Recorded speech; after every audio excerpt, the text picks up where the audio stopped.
कहा जाता है मौत के बाद शरीर भले ही शमशान में चला जाए, लेकिन कुछ आत्माएं अधूरी रह जाती हैं।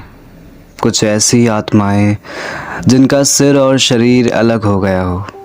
उनका दर्द इतना भयानक होता है कि वो किसी को भी चैन से जीने नहीं देती। आज की कहानी एक सरकटी लाश की।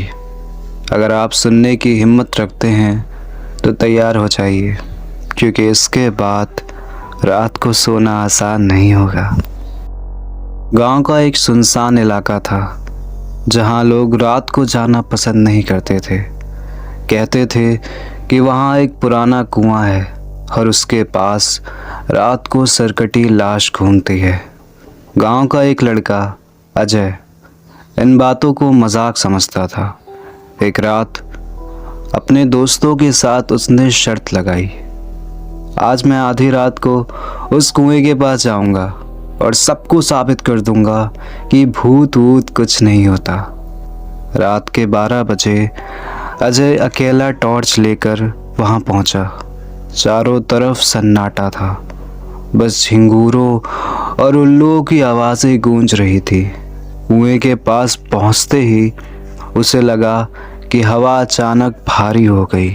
टॉर्च की रोशनी में उसने देखा ज़मीन पर सूखी हुई खून की छींटें थी और वहीं एक टूटी हुई चूड़ी पड़ी थी। उसने कांपते हुए टॉर्च घुमाई और उसकी आंखें फटी की फटी रह गई। कुएं के पास एक औरत खड़ी थी, बिना सिर की औरत। उसका धड़ खड़ा था, लेकिन गर्दन के ऊपर कुछ नहीं।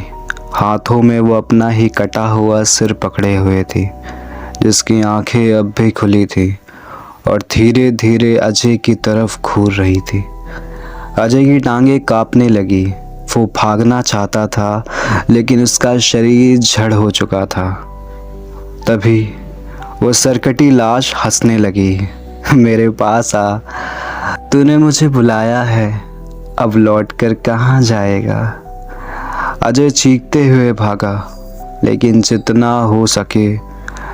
जितना वो भागता उतनी ही बार वही कुआं उसके सामने आ जाता, जैसे वो किसी भयानक चक्रव्यूह में फंस चुका हो। अब लाश धीरे धीरे उसके पास आने लगी। उसका सिर हाथ में हिल रहा था और मुंह से खून टपक रहा था। अजय की सांसें तेज हो गईं।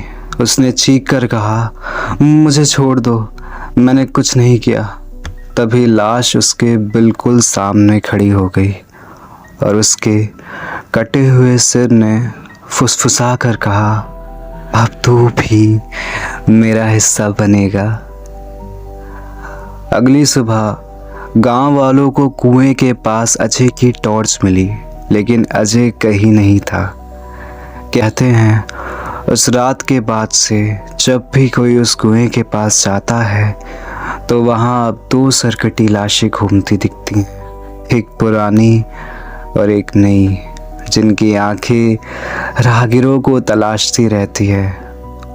और अगर तुमने उनकी आहट सुन ली तो समझ लो अगली लाश तुम्हारी होगी।